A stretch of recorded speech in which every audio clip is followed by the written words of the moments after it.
Hello, everybody. This is Pascal from Neutrality Studies, here with the fifth installment of the monthly daily for the month of May. And oh boy, did Claire not have it when she got accused of being a Putin puppet.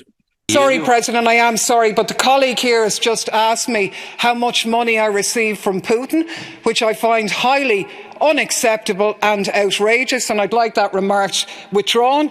It's implying bribery and corruption, which clearly I have never been party to. So could you please clarify your remark and withdraw it? This is a question you answer.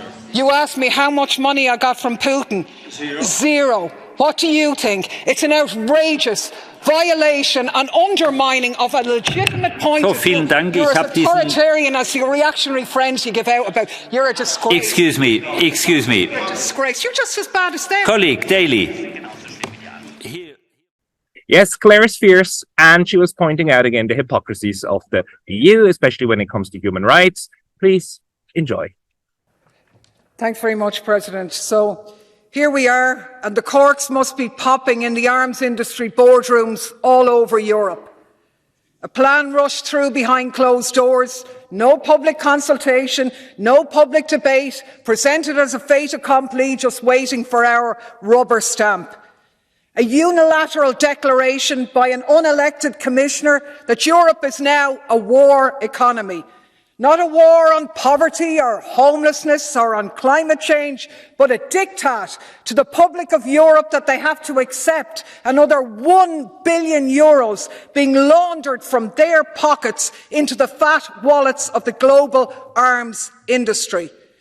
The workers in those factories have to suck up the suspension of the Working Time Act, and if they don't, they'll be brandished as traitors or Kremlin agents. And if that wasn't bad enough, it won't be just our arms industries, because our friends in the US and Israel can dip into the pot, flog off bits to their European counterparts who'll do the final assembly, put a stamp and a premium on it, and it's champagne all round. And why wouldn't it be? At €3,000 to €4,000 per shell, and the workers of Europe are expected to pay for 1 million of them. It's absolutely outrageous. If you really cared about Ukraine, you'd be pushing for peace. But the EU hasn't lifted a finger to push for peace in Ukraine. In fact, it's done everything to escalate the conflict and prevent peace. Because for the EU, it's all about the war profiteers. And the catastrophe in Ukraine is nothing more than a global opportunity for your friends. It's an absolute disgrace. It's about time you started to work for peace. Next. President, anyone reading this report would think that nearly all of Kosovo's problems have magically vanished. It glosses over the claims of irregularities in the elections. It passes over the tensions and violence. It minimises Kosovo's shortcomings in terms of both rule of law and corruption, while at the same time going full on in terms of the structural reforms which will create a safe space for Western capital at the expense of Kosovan workers. NATO's presence and role in the country is ignored, while at the same time calls for accelerated Euro-Atlantic integration without any concern for the geopolitical ramifications of that are pushed. In fact, it's explicit that the policy is geostrategic rather than in the interests of the people of Kosovo. And also it ignores completely the position of 5 EU member states who don't recognise Kosovo. That's disregarded. So what we have then is, rather than attempting to have a viable approach to the Kosovo Serbian question, we have a never-never land, unworkable position on Kosovan accession. Grand, but let's not pretend that it has anything to do with the real world. Over a decade, the EU has dangled membership to coax Serbia through a hoop of market reforms. Serbia voted at the UN to condemn Russian invasion. They voted to expel Russia from the Human Rights Council. But for some fanatics in here, they're actually pro-Russian because they had the audacity not to impose EU sanctions on Russia. a decision that was patently in the interests of their citizens, a policy which has backfired actually on EU householders. And MEPs in here want to use the accession process to extort changes in foreign policy from sovereign Serbia. It's actually called foreign interference. So would you ever back off? The report moans about Russian propaganda making inroads in Serbia. Is it any wonder? Telling a population with close historic and cultural ties to Russia that it's our way or the highway, is that supposed to actually make friends?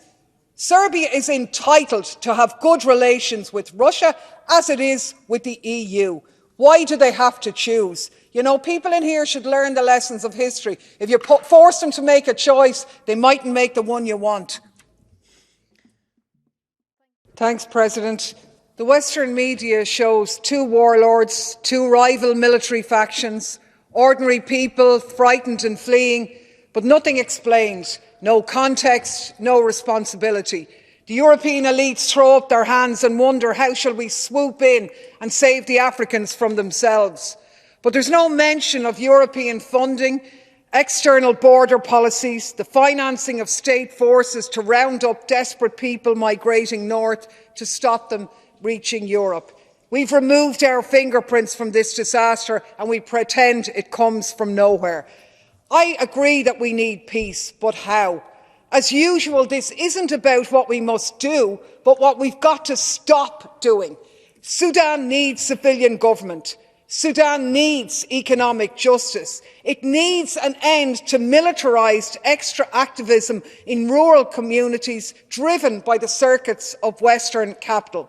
That's the cause of the decades of instability and suffering in Sudan. If we stop paying the warlords wages, maybe then the people of Sudan would have a chance at civilian government.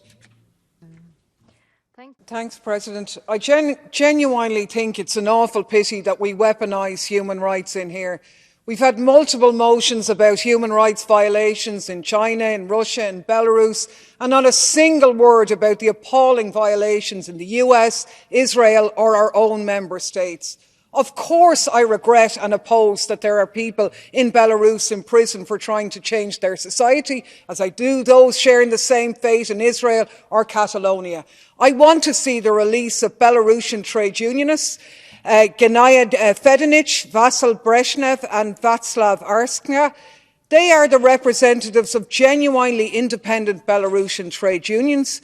They're in prison for over a year now, having recently received sentences for extremism. They have never received money from foreign governments or state agencies, only funds from fellow trade unionists in other countries in the best traditions of working class solidarity. So I think rather than trying to endlessly score cheap political points in here, be trying to use these sessions to achieve regime change, could we stand back and be true to international working class solidarity and allow the people in those countries change things for themselves? Thank you. Thanks, President. The sentencing of Algerian journalist Hassani El-Khadi to 5 years in prison is obviously deeply concerning and indicates the direction in which Algerian society is going, far from the aspirations of the Hirak in 2019.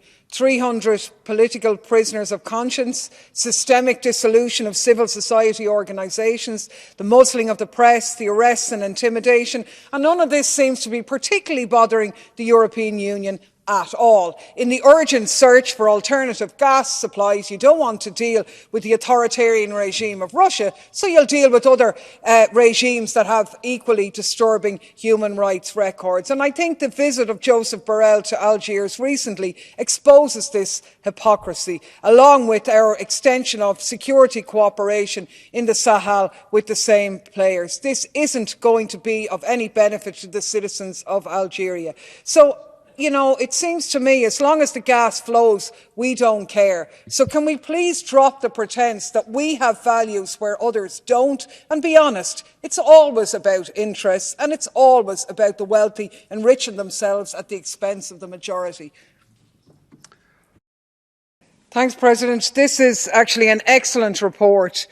It makes clear that you can dress it up any way you like, as the Commission is trying to do again. But the unalterable fact is, until the US stops its mass surveillance of EU citizens' data, then there is no legal basis on which that data can be sent there. Full stop, end of story. This has been going on for a decade. Those facts haven't changed. European citizens' data is not safe in the US. And what does this mean? It means that ordinary people's communications are ruthlessly rifled through by America's spy agencies, consistently, relentlessly, with zero regard for their privacy. That hasn't changed. And the Commission may be taken in by Biden's executive order and his Potemkin appeal court. The rest of us know that's an insult. This insult is no surprise by the US. It's par for the course in how they treat their friends. There's no parity of esteem between the relationship between Europe and the US. The US creates problems and gaslights Europe into dealing with them. The first step in an abusive relationship is to recognise that you're in one. Maybe it's time that Europe started to wake up. Thanks very much, President. Tomorrow the Parliament votes on the second Cañete report on foreign interference, a sprawling, paranoid McCarthyist tract stigmatising whole sections of society and opposition politics under the spectre of Russian interference, calling for a battery of repressive measures. And now, here we are discussing the threat to democracy and the rule of law because the Polish government goes off on a mad one against its political opponents under the guise of exactly the same thing. For 4 years now, any time any old rumour of foreign interference has wafted out of the paranoid imaginations of the security sector think tanks that parade in here day after day, we roll out the red carpet. We encourage, fund and amplify conspiracy theories about Russian interference based on the flimsiest of evidence. And from day one, the left warned that this is a bad road to go down. Learn from history. Counterintelligence paranoia erodes democratic values and the rule of law. For 4 years, we've been ignored, we've been slandered, and now 4 groups, the willing little helpers of the foreign interference crusade, are crying foul. It's being abused. It's a threat to fundamental rights. It's a threat to the rule of law. Well, remember where you heard it first. We don't like to say we told you so, but we did tell you so. Pot, kettle, black. Vielen Dank, Frau Kollegin Daly. Thank you very much, Madam Daly. Madam Daly, please. Yes, please, you have the floor. Sorry, President, I am sorry, but the colleague here has just asked me how much money I received from Putin, which I find highly unacceptable and outrageous, and I'd like that remark withdrawn. It's implying bribery and corruption, which clearly I have never been party to. So could you please clarify your mark and withdraw it? This is a question you answer. You asked me how much money I got from Putin. Zero. What do you think? It's an outrageous violation and undermining of a legitimate point of view. You're as authoritarian as your reactionary friends you give out about. You're a disgrace. Excuse me. You're a disgrace. You're just as bad as them. Colleague Daly,